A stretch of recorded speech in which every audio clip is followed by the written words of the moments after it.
Hi, I'm Daniel from CPAP Solutions Australia, and I'm here today to talk to you about the auto off and on functions for the BMC Luna G3. Your BMC Luna G3 is fitted with an auto on and an auto off function. How that works is when you put the mask on, the machine detects that the user's wearing the mask and then will kick on automatically. Same thing works when you take your mask off. The machine detects that no one's wearing the mask and shortly it will stop running and turn off. I'm going to show you today how you can turn these functions off if you so desire, or on if you haven't previously turned these functions on. Press the home button on your Luna G3 to light up the home screen.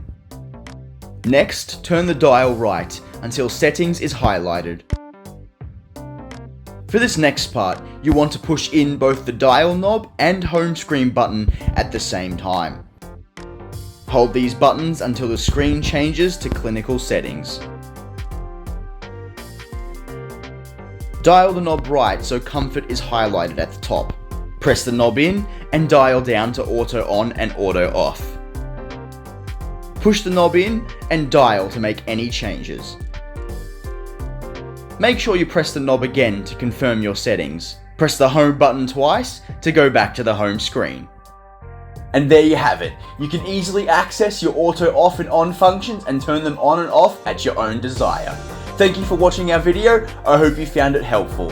Make sure you subscribe below to stay up to date with all of our latest content. Have a great sleep.